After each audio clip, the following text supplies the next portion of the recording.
Morning students, 9th class lesson number 2 ये आपका चला हुआ है लेसन नंबर 2, जिसमें हम पहुंच गए हैं कि रंग वाले घटक डाई को, जो डाई आपने देखा होगा, डाई कराते हैं, कपड़ों पे डाई कराई जाती है, नीले अथवा काले रंग की स्याही को कैसे पृथक कर सकते हैं। तो इसके लिए ये प्रैक्टिकल दिया गया है कि किस प्रकार से इसको पृथक किया जा सकता है। ठीक है बच्चों, तो इसमें हम लेसन नंबर 2 बच्चों ये चला हुआ है। जो आपका लेसन कंप्लीट जो नहीं हुआ था उसको आज कंप्लीट कराया जाएगा। सभी बच्चे ध्यान से इसको देखते रहें। तो ये पॉइंट इसमें चला हुआ है, रंग वाले घटक डाई को नीले अथवा काले रंग की स्याही से कैसे पृथक हम कर सकते हैं। बीकर में कुछ जल लिया, उसके ऊपर वाच ग्लास रखा, वाच ग्लास रख के उस कुछ बूंदे स्याही को वाच ग्लास के ऊपर डाल देते हैं। ठीक है बच्चों, अब बीकर को गर्म करना शुरू करें। हम स्याही को प्रत्यक्ष रूप से गर्म नहीं करना चाहते हैं। आप देखेंगे वाच ग्लास से वाष्पीकरण हो रहा है, जो पानी है भाप बन करके उड़ना शुरू हो जाता है। वाष्पीकरण होने तक गर्म करना जारी रखें। जब तक वाष्पीकरण चल रहा है तो उसको हमें गर्म होने देना चाहिए। जब वाच ग्लास पर कोई परिवर्तन नहीं दिखता है तब हम उसे गर्म करना बंद कर देते हैं। इसे ध्यान से देखें और प्रेक्षित करें। बच्चों यही है, इसमें बहुत हल्का सा प्रैक्टिकल है। आप समझ सकते हैं कि जब उसका वाष्पीकरण बंद हो जाए तो हम उसको गर्म करना बंद कर दें। अब इसको आप समझिए कि इसका आंसर क्या हो सकता है। आपके विचार से वाच ग्लास पर से किसका वाष्पीकरण हुआ? क्या वाच ग्लास पर कोई अवशेष बचा? क्या आप प्रतिपादित करेंगे क्या स्याही एक शुद्ध पदार्थ है या मिश्रण है?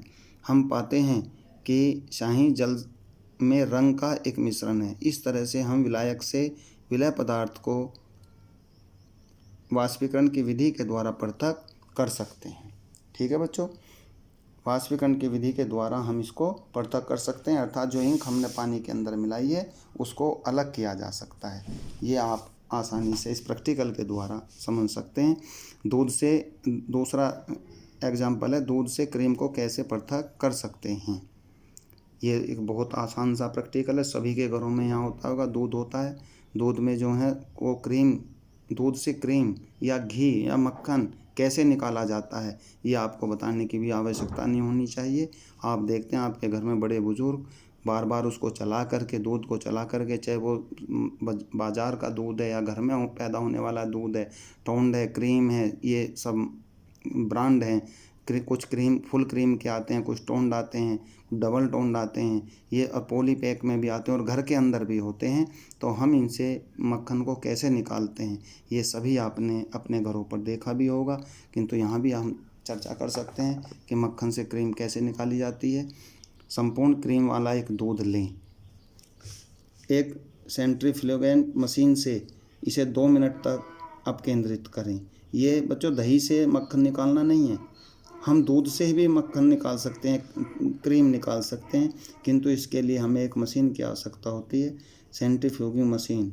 इसे 2 मिनट तक अपकेंद्रित करें। अगर स्कूल में यह यंत्र उपलब्ध नहीं है तो यह प्रयोग आप घर पर रसोई में प्रयोग करने वाली मथनी या मिक्सी में भी कर सकते हैं। जो अपने घर में मथनी जिसको साधारण भाषा में रई कहते हैं, और आपके बड़े बुजुर्ग दूध में रई चला करके मक्खन निकालने का कार्य करते हैं। यदि नज़दीक में कोई मिल्क डेयरी है तो वहाँ जाएं और पूछें वे क्रीम को दूध में कैसे पृथक करते हैं, वे दूध से पनीर कैसे बनाते हैं। तो इससे हम आसानी से समझ सकते हैं कि दूध से पनीर या क्रीम या घी कैसे निकाला जाता है। अब इसके आंसर को हम समझने की कोशिश करेंगे। दूध को मथने पर आपने क्या देखा? दूध में से क्रीम का पृथक्करण कैसे करते हैं? कभी कभी द्रव में मौजूद ठोस कण इतने छोटे होते हैं कि ये छानक पत्र से बाहर निकल आते हैं। ठीक है बच्चों, इस तरीके से हम जो हैं इस कार्य को करते हैं।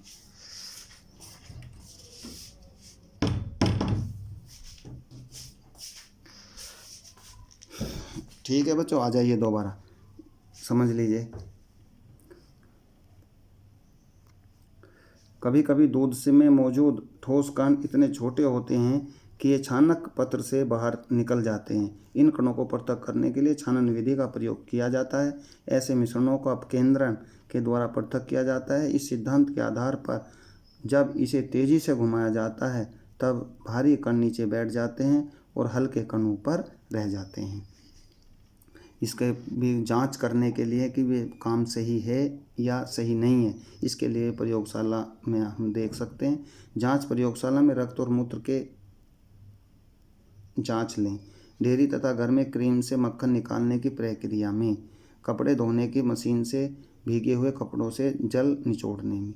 ये तो वे हैं जिनको हम अपने घर पर आसानी से बच्चों कर सकते हैं कि जैसे कपड़े धोने की मशीन से भीगे हुए कपड़ों से जल निचोड़ने में किस तरीके से हम कार्य करते हैं, इसी तरीके से डेयरी और घर में क्रीम का इत्यादि का इनका जो है मक्खन इत्यादि निकाले जाते हैं। नेक्स्ट हेडिंग है बच्चों, दो अघुलनशील द्रवों के मिश्रण को कैसे पृथक कर सकते हैं। अघुलनशील का मतलब होता है जो आपस में न घुलें, जो आपस में बच्चों न मिलें, तो उनको उस मिश्रण को कैसे अलग किया जा सकता है, इसको अब आपको यहाँ पर समझना है। ठीक है बच्चों, कि कैसे हम इसको समझ सकते हैं। तो दो मिश्रण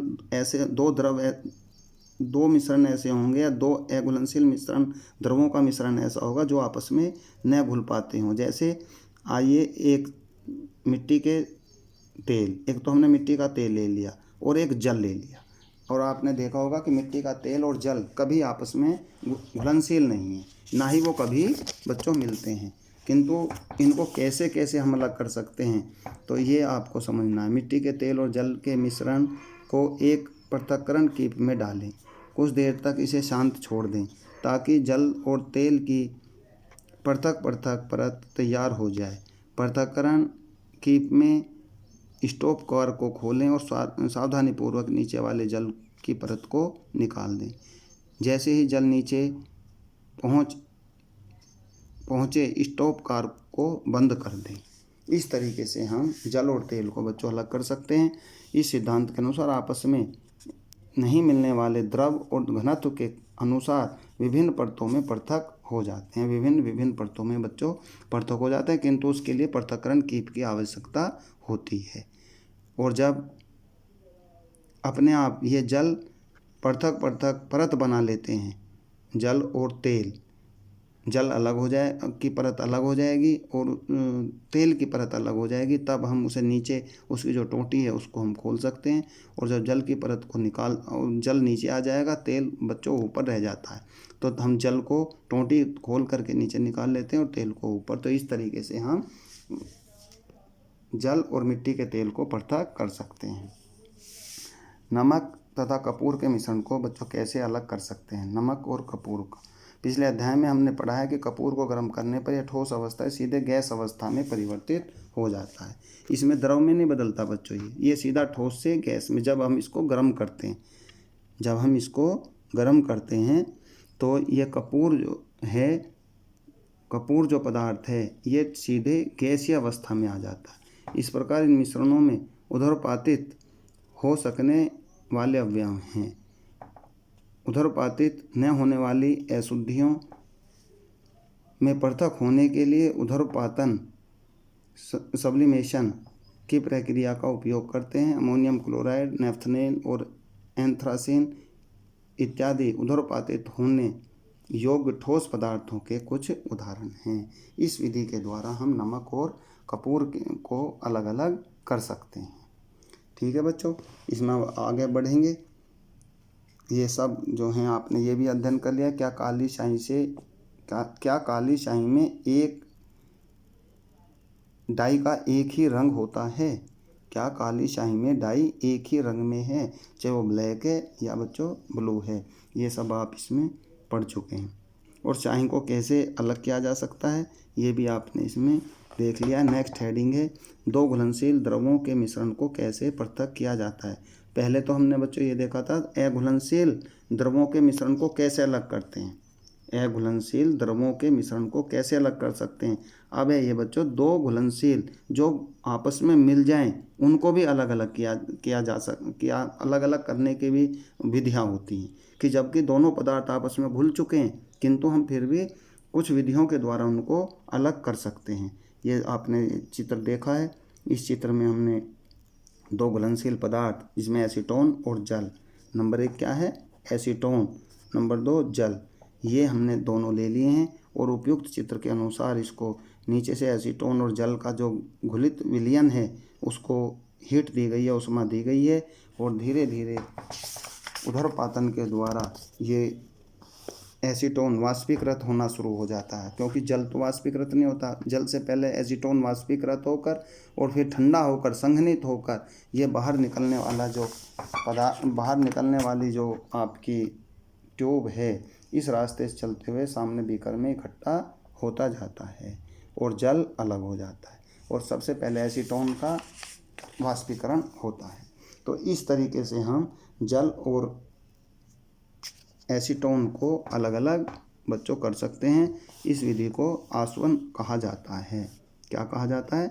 आसवन की विधि के द्वारा हम इसको अलग कर सकते हैं।